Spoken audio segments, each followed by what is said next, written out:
कार्तिक शुक्ल पक्ष अष्टमी तिथि को गोपाष्टमी के रूप में मनाया जाता है। इस दिन भगवान श्री कृष्ण ने गौचारण लीला आरंभ की थी। अब है गोपाष्टमी पूजन विधि। इस दिन बछड़े सहित गाय का पूजन करने का विधान है। इस दिन प्रातःकाल उठकर नित्य कर्म से निवृत्त होकर स्नान करते हैं। प्रातःकाल ही गौ और उनके बछड़ों को भी स्नान कराया जाता है। गौ माता के अंगों में मेहंदी, रोली, हल्दी आदि के थापे लगाए जाते हैं। गायों को सजाया जाता है। प्रातःकाल ही धूप, दीप, पुष्प, अक्षत, रोली, गुड़, जलेबी, वस्त्र और जल से गौ माता की पूजा की जाती है और आरती उतारी जाती है।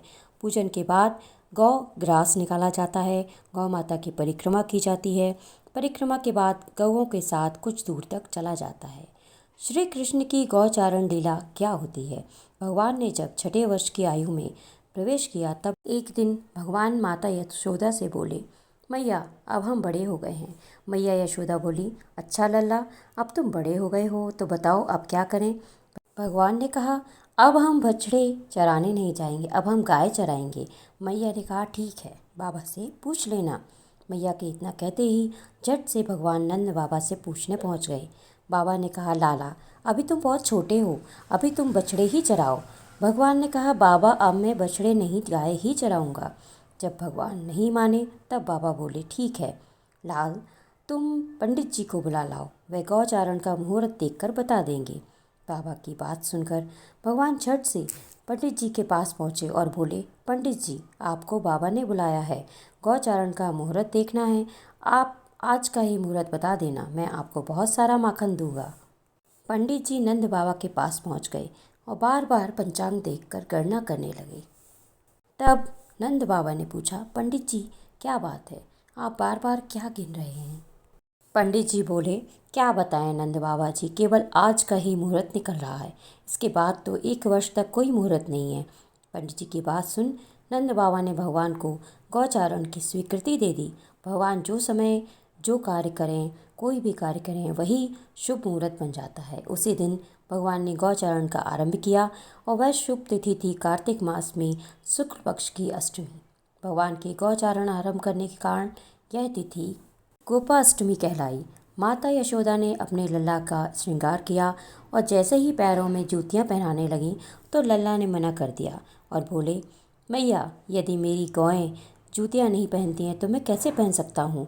यदि पहना सकती हो तो उन सभी को भी जूतियां पहना दो। और भगवान जब तक वृंदावन में रहे भगवान ने कभी पैरों में जूतियां नहीं पहनी।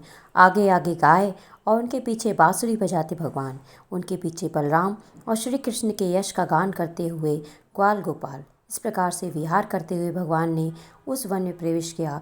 तब से भगवान की गौचारण लीला का आरंभ हुआ। जब भगवान गौएं चराते हुए वृंदावन जाते तब उनके चरणों से वृंदावन की भूमि अत्यंत पावन हो जाती। वह वन गौओं के लिए हरी हरी घास से युक्त एवं रंग बिरंगे पुष्पों की खान बन गया था।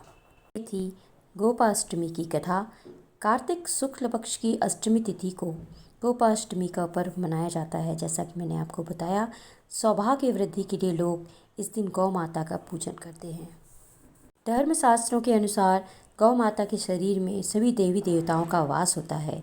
उनकी पूजा और सेवा करने से सभी देवी देवताओं की पूजा स्वतः ही हो जाती है। यह त्यौहार विशेष तौर पर मथुरा वृंदावन में मनाया जाता है। श्रीमद् भागवत गीता में भगवान श्री कृष्ण ने कहा है, गवा मध्ये वसाम्यहम, अर्थात गाय मेरे आगे हैं, गाय मेरे पीछे हैं, गाय मेरे हृदय में हैं और मैं गायों के बीच में ही निवास करता हूँ। कई बहनें जो भाई दूज पर अपने भाइयों को तिलक नहीं लगा पाती, वे भी गोपाष्टमी के दिन उन्हें तिलक लगाती हैं। गोपाष्टमी के दिन गाय और बछड़ा की पूजा करने से व्यक्ति को मृत्यु लोक के बाद गोलोक में निवास मिलता है। इस दिन गाय को चारे के साथ गुड़ भी खिलाएं, तो ऐसा करने से सूर्य दोष से मुक्ति मिलती है। दोस्तों, यदि आप मेरे चैनल पर नए हैं तो मेरे चैनल को सब्सक्राइब जरूर करें। ऐसी ही अन्य जानकारियों के लिए vlog, Bhajan and journey by Geeta को सब्सक्राइब करना बिल्कुल भी ना भूलें। और अगर आपको ये कथा अच्छी लगी तो प्लीज़ मेरे चैनल को लाइक भी करें।